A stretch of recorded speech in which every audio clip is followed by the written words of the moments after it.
Hello anatomy students. Today we're going to talk about different cells that are found in the nervous system. We will focus our discussion on glia and neurons. So after watching this video lecture, you should be able to do these four things. Number one, list the types of glia found in the CNS, which stands for central nervous system, and in the PNS, which is the peripheral nervous system. Differentiate the characteristics of glia and neurons. Name the parts of a neuron and their locations, and classify neurons in terms of structure and function. So first, let's take a look at how glia differ from neurons. Neurons are the quintessential cell that you think of whenever you think of the brain or of the nervous system. They are excitable, which means that they conduct impulses in order to collect information from the environment and also to stimulate effectors to carry out the decisions that are made by our central nervous system. But neurons have another characteristic, and that is that they don't divide, so they do not undergo mitosis. So when neurons get damaged, they often do not regenerate. Now, glia cells are also called glial cells and also called neuroglia cells, and the term glia actually means glue. And for a very long time it was thought that the cells that were found in between the neurons are really just like a packing material within brain matter. So we've been kind of slow on the uptake, slow to learn what these cells actually do. And so a lot of it is still unknown, and there are a lot of studies that are still being done, but we're going to talk about what is pretty solid here in this lecture. So glia will differ from neurons because they do not conduct impulses. Their main job is to support the functioning of the neurons, to ensure that the environment around the neurons is such that the neurons can perform their duties effectively. Glial cells do undergo mitosis, and in fact, most of brain tumors are made of glial cells that have started to divide uncontrollably. And you can find glial cells in the central nervous system as well as the peripheral nervous system. So let's talk about the different kinds of glia, and we're going to start by talking about glia that are found in the central nervous system. The first type are called astrocytes, and that root astro means star, and if you take a look at the picture, the astrocytes are kind of star-shaped, or they kind of look like little starfish. They have a number of different jobs, actually. They are going to ensure that the neurons get the glucose that they need in order to perform their functions, so that they have the energy in order to do that. They're also going to play a large role in the development of the nervous system. So they're going to ensure that the proper synapses are made between key neurons to ensure that our pathways are correct. They're also going to ensure that the environment directly around the neurons are correct in order for nerve impulses to be conducted through the nerve cell membranes. So they're going to ensure that ion gradients are correct, which we're going to talk more about that later on. At synapses, or where two neurons create a junction with each other, they will play a role in the recycling of neurotransmitters, and they also form something called the blood-brain barrier, which is what you're seeing in this picture here. You have a capillary, and it is surrounded by the processes of these astrocytes. The blood-brain barrier is going to be formed between tight junctions that are formed between the epithelial cells that create these capillaries, and astrocytes are going to govern what molecules can leave the blood and enter the brain and reach the neurons themselves, and which ones cannot.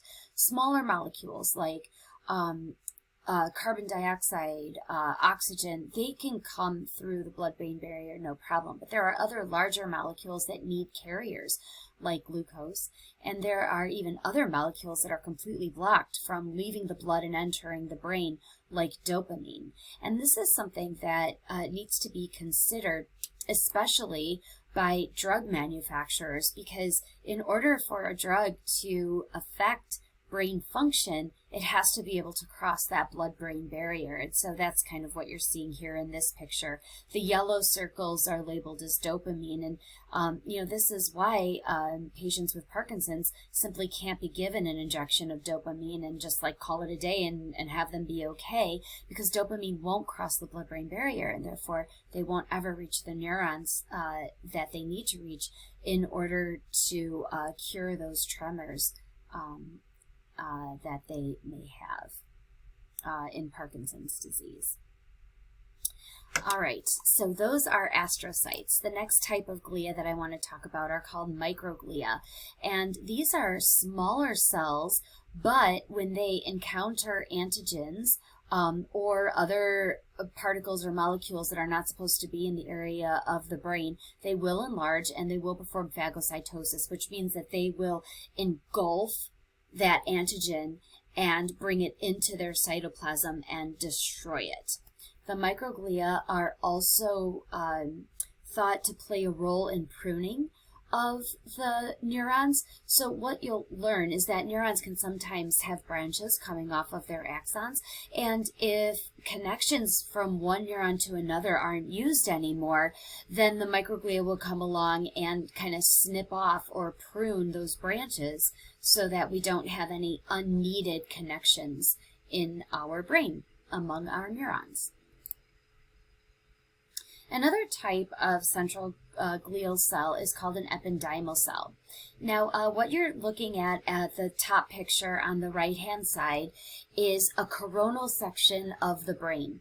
And you'll see at the bottom that we have two ventricles that are labeled. We have a lateral ventricle and we have the third ventricle. And what ventricles are essentially spaces that are found within the brain. These spaces are filled with fluid called cerebrospinal fluid, or CSF. And ependymal cells, at least some of them, are responsible for manufacturing this fluid and for filling the ventricles and the central canal within the spinal cord with this fluid. Other ependymal cells line these cavities, and they have, as you can see at the top of the bottom picture, they are going to have these cilia lining their apical surface, and the cilia are going to beat or wave, and that's going to promote the circulation of the cerebrospinal fluid through the ventricles of the brain and the central canal of the spinal cord. So you will find ependymal cells within the ventricles of the brain. Another type of central glial cell is called the oligodendrocytes. Oligodendrocytes are cells that have long processes, and they're going to wrap those processes around nerve fibers. Now, nerve fibers are simply processes that come off of a nerve cell body, so like an axon. Oligodendrocytes are going to hold these nerve fibers together, and their processes, as their processes wrap around the nerve fiber, they're forming what's called the myelin sheath. Now, the myelin sheath can be formed around one nerve fiber, or it can be formed around multiple nerve fibers in the central nervous system. The myelin sheath it consists of a phospholipid called myelin. And the purpose of the myelin sheath is to increase the rate at which nerve impulses are conducted through the axon of a neuron, and even increasing the rate at which those impulses are propagated from one neuron to a neighboring neuron. So the myelin sheath is a pretty important structure that we have in our nervous system. Now, let's switch over to the peripheral nervous system. So these are nerves that are found outside of the brain and the spinal cord in the body. So the first type of peripheral glia are called Schwann cells. And Schwann cells perform the same duties as the oligodendrocytes do, except that Schwann cells are found in the peripheral nervous system. And so I just remember that Schwann sounds like the animal, the swan, and swans probably do best if they live outside. So Schwann cells are outside of the central nervous system. So these cells are also going to form the myelin sheath. Now, as you can see in this diagram, you have one Schwann cell with its nucleus, and here it is not forming around just a single nerve fiber or a single axon of a neuron. It's actually forming around multiple bundles of nerve fibers. So not all of the nerve fibers in the bundles are actually touching that myelin sheath. Those fibers that aren't in contact with the myelin sheath is called gray matter, and then the white matter is going to consist of nerve fibers that actually touch the myelin sheath that's created by the Schwann cell. But Schwann cells can also form around single nerve fibers, which, oh yes, we're going to talk about that in just a little bit. Satellite cells are a type of Schwann cell. Satellite cells are also part of the peripheral glial collection, and these are going to surround the body of a neuron. So what these cells do is they are going to ensure that the environment directly in contact with the cell membrane of the neuron cell body has the correct concentrations of ions in order to facilitate the propagation of electrical conduction or signal conduction. Now, in the peripheral nervous system, clusters or groups of nerve cell bodies are called ganglia. So you're going to find Schwann cells more highly concentrated wherever you have these ganglia around the body. And so that's what satellite cells do. And they're called satellite cells because they kind of hover around the nerve cell body, much like satellites hover around the Earth in space. Okay, so let's take a look at the myelin sheath in the CNS. As I stated before, oligodendrocytes are going to form around the nerve fibers in the central nervous system. You can see in the picture that we have one oligodendrocyte, but it's got lots of processes that are extending out and forming that myelin sheath around multiple nerve fibers. And just like in the peripheral nervous system, the myelin sheath in the central nervous system is going to function to speed up the conduction of impulses. So just like how electrical wire, like if you go to Home Depot and you look at the electrical wire, some wires have a red coating, some wires have a white coating, but the copper wire that has a coating is going to conduct electricity better than the copper wire that is stripped, that does not have that coating on top of it. So the picture that you're seeing here is of normal myelin, and I just wanted to show you what MS is. Multiple sclerosis is considered to be an autoimmune disorder where the myelin in the CNS is being destroyed. It's called multiple sclerosis because what happens when the myelin is destroyed is that it is replaced by a hardened, stiffened plaque. P-L-A-Q-U-E is how you would spell that. And that's where the term sclerosis comes in, because sclerosis just means a hardening. So the oligodendrocytes die off because they're being attacked by the body's own immune system, and inflammation is going to result, causing this plaque formation. And with the plaques, you're not going to get good conduction of nerve impulses. And so the patient is going to feel tingling or pain spontaneously because those nerve impulses are not being regulated like they should.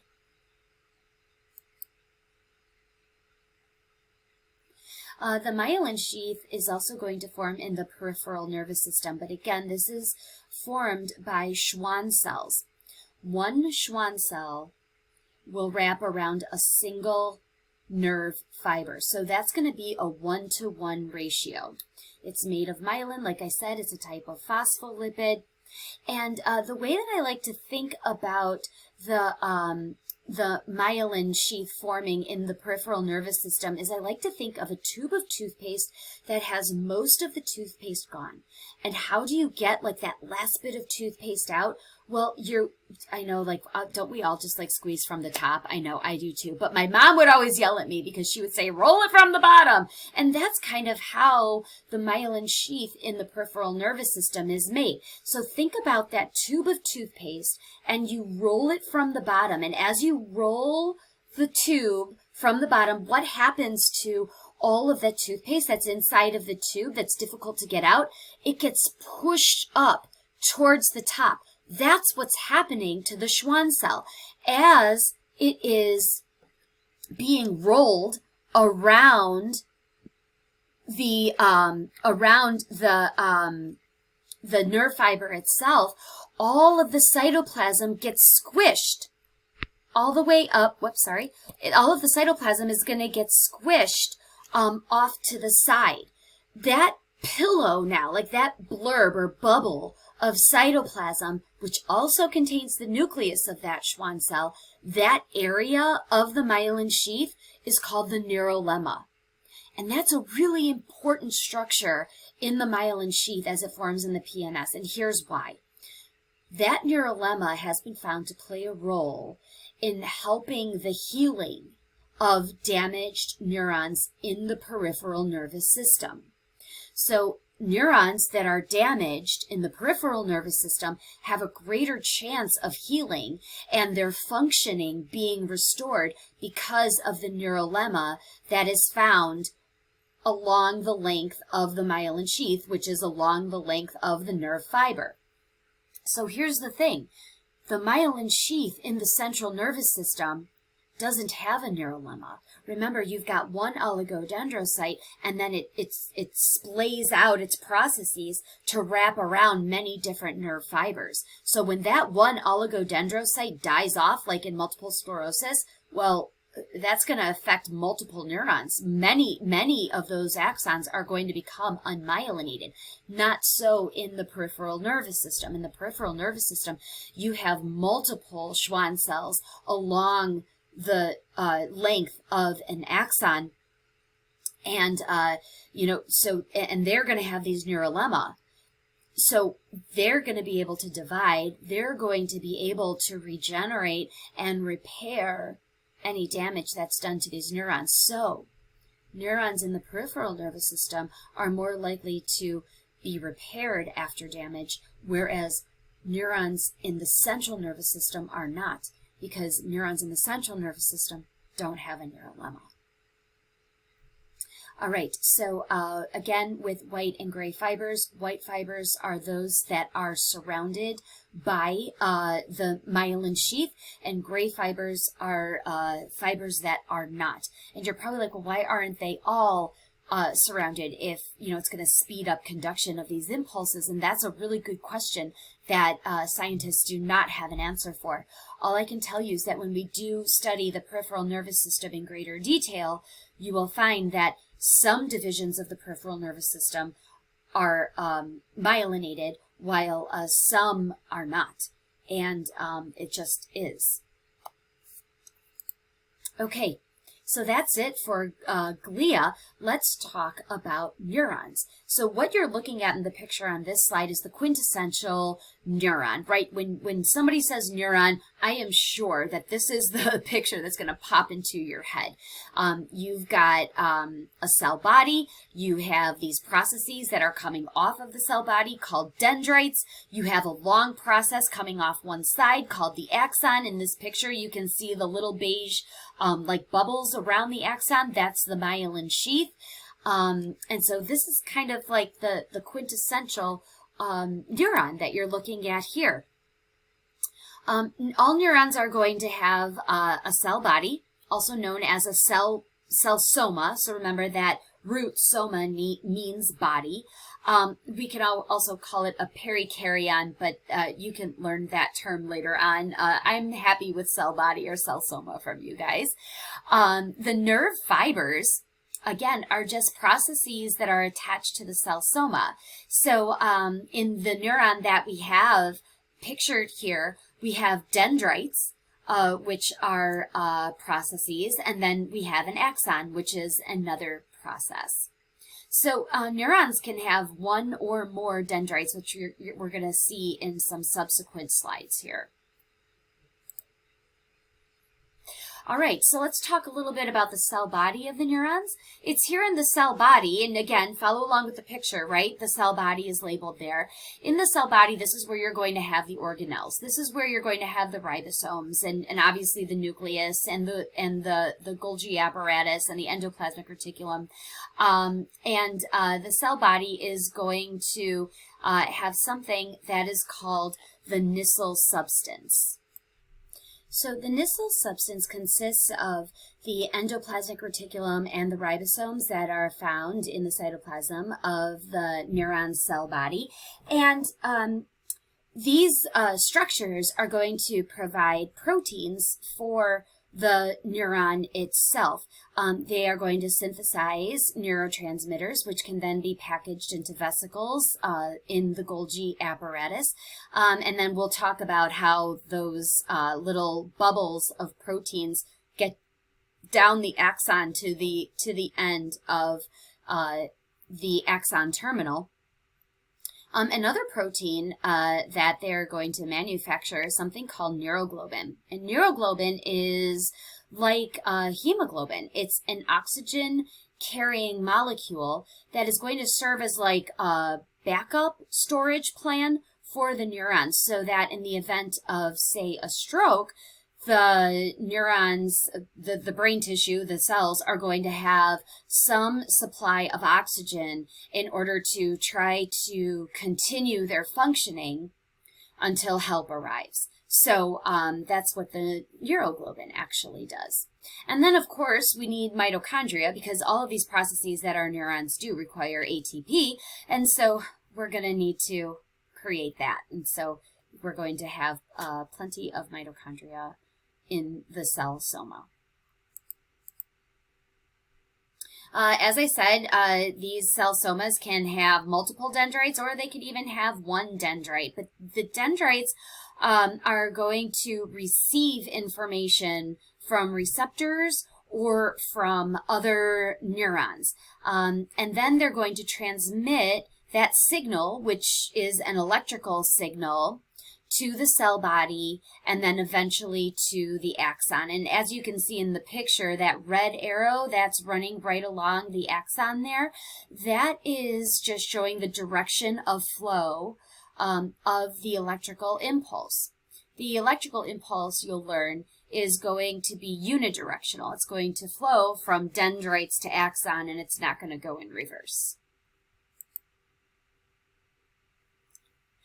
All right, so let me just back up here for a moment, and I'm going to try and draw this on here for you. But this area here where we have the branching off of the axon from the cell body, that little area actually has a name. That name is called the axon hillock.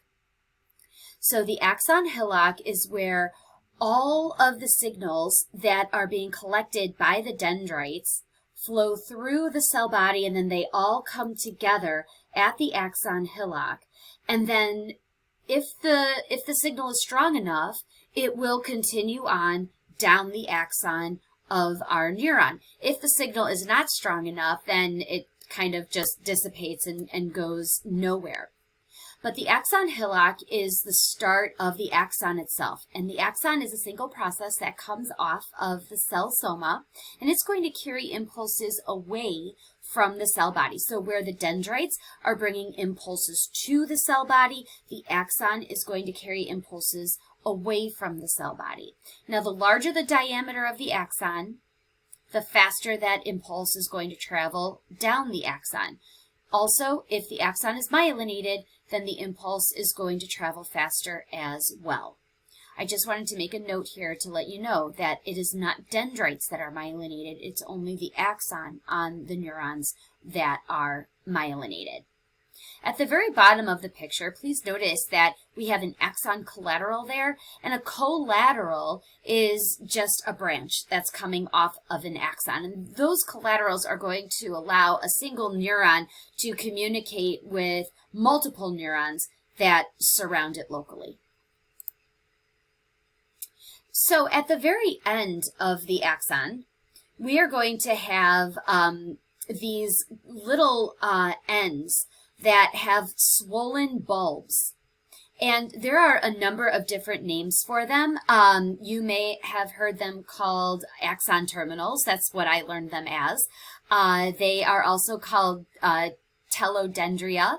They are also called synaptic knobs, even synaptic buttons, and they're also called varicosities. And if you think about that word varicosity, that just means a swelling. Like varicose veins are veins that have lost their shape and they're a little bit swollen. And so the very ends of the axons have these little bulbs on them, and they can be called any one of these names.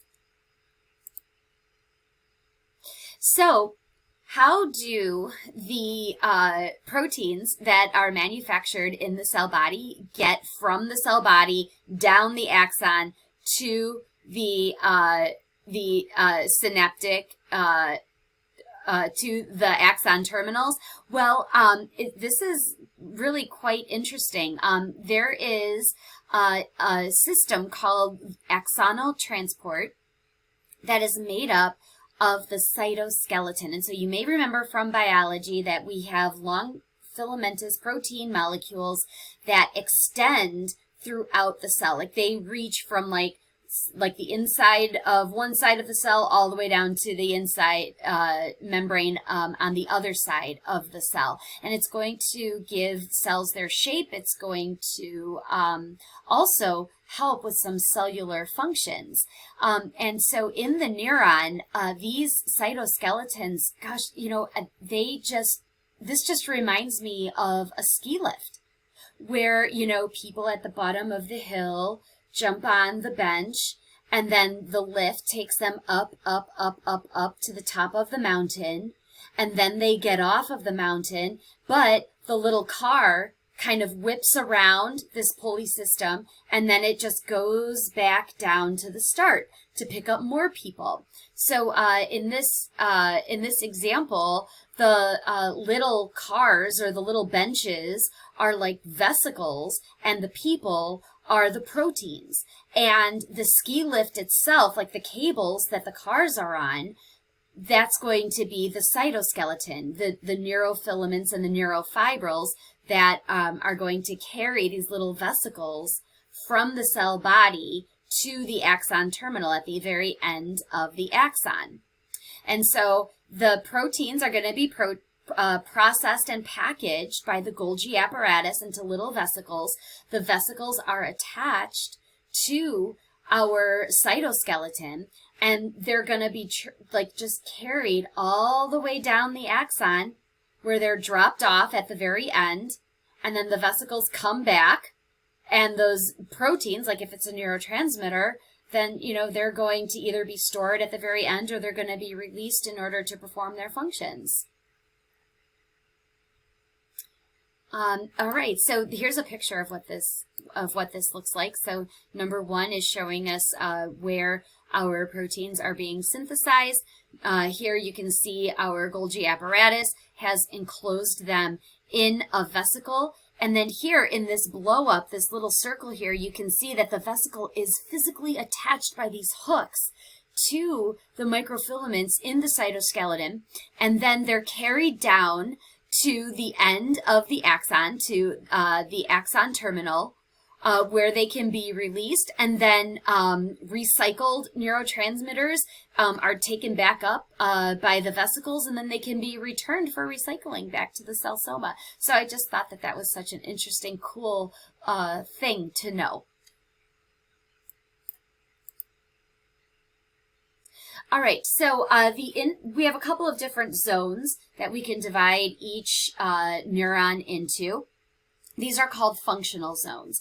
And so here at the very bottom of this slide, we have a picture of a neuron, and the input zone involves the area where the dendrites attach to the nerve cell body, to the cell soma.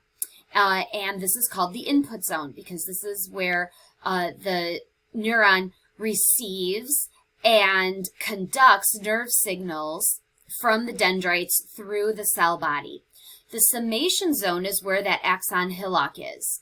And that's where all of the signals are going to come together and they combine. And if they are strong enough, if they reach something called threshold, then they will continue down the axon. And if they don't, then they just dissipate and they die out. So on this slide, we have two functional zones, the input zone and the summation zone. On the next page, we have the conduction zone. So this is just where our electrical signal is going to move down to the end of the axon. And then we have the output zone. And this is where our neurotransmitters are going to be released from the synaptic knobs or the axon terminal or the telodendria. You can use whichever, insert name here, right? And then those neurotransmitters are going to float across a space called the synaptic cleft, where they will bind to the dendrites on a neighboring neuron and then initiate an electrical signal in that cell. All right, so let's classify these neurons on the basis of their structures. The type of neuron that you're seeing in this picture is called a multipolar neuron. And like I said, this is the quintessential neuron, right? Like when someone says neuron, this is probably what pops into your head or something like it. This is what most motor neurons look like. They are mostly in the brain and in the spinal cord. And there's a lot of different subtypes. We're not going to have to know all of those. But just know that a multipolar neuron is usually what a motor neuron is. We have several dendrites coming off of the cell body, and we have one axon coming off of the axon hillock. The next type of neuron to know is a bipolar neuron. And bipolar neurons have a cell body in the middle, and they have only one highly branched dendrite. And so you can see where the dendrites are, but we've only got one branch, one connection here. It kind of looks like a cyclops to me, or like a blue minion from that Disney movie. So or just from Minions, right?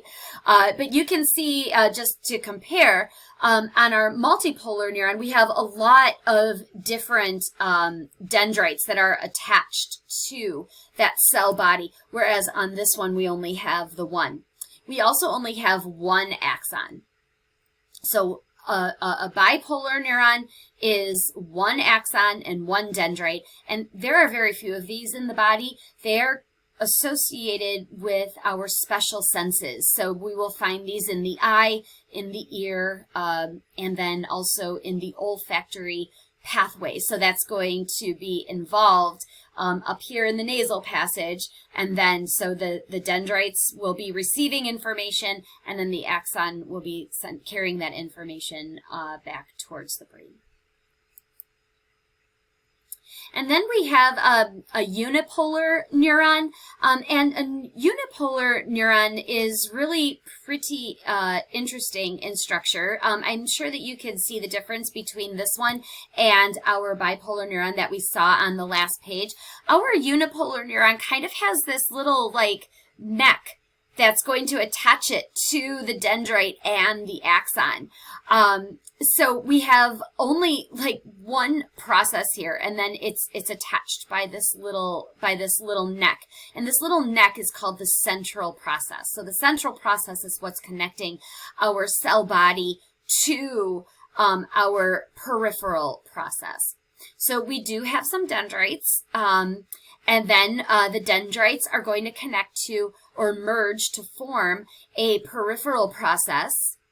And then after the peripheral process meets up with the central process, the process is called, is going to take connect the soma directly to the CNS. So it kind of makes like a very long axon. So the central process is going to make one long axon, and then here you have your dendrites that merge to form the peripheral process here. So the cell body is going to connect with the peripheral process, and then once the peripheral process merges with that central process, they kind of form this one long axon together. So this is called a unipolar neuron, and we have more of these in our body, whereas the bipolar neurons were associated with our special senses. Our sensory neurons, the ones that are collecting, information from our internal body environment and collecting information from our outside environment, these are going to be the ones that are collecting all of that sensory information and then relaying that to the central nervous system. These are the neurons that are making up our afferent sensory pathways. All right, so now let's talk about the functions of neurons. Afferent neurons are sensory neurons, and as I just said, they are going to carry collected sensory information from the external environment and our internal environment and send those impulses to the central nervous system. Efferent neurons are motor neurons. They are the ones that are receiving a directive from our central nervous system, and they are going to transmit that command to our effectors, muscles or glands, or if we're talking about the autonomic nervous system, it can even be certain tissues. We have another type of neuron to know, and that's something that's called an interneuron. The interneurons are found in the CNS, and they are going to connect the afferent pathway to the efferent pathway. So our sensory information is going to travel to the CNS via the afferent pathway. It goes through interneurons, and then the interneurons are going to send the impulse to the efferent pathway, which then transmits that signal to an effector. And then that's how whatever decision our central nervous system made gets carried out by the body. All right, so let's see how much you remember from our little lecture here. Number 1, where would you find an epidermal glial cell? I'll give you a 5 count.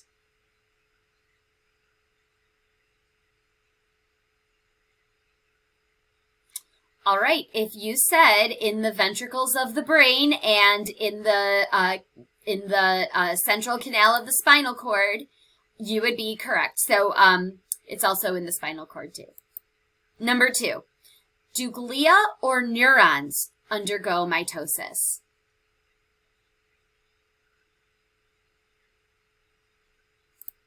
Only glia will undergo mitosis. Neurons do not undergo cell division. Which part of the neuron receives stimuli?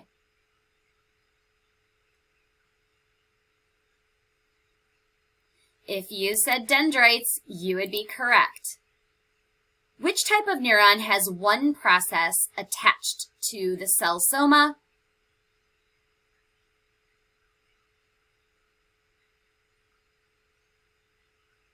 And that would be a unipolar neuron.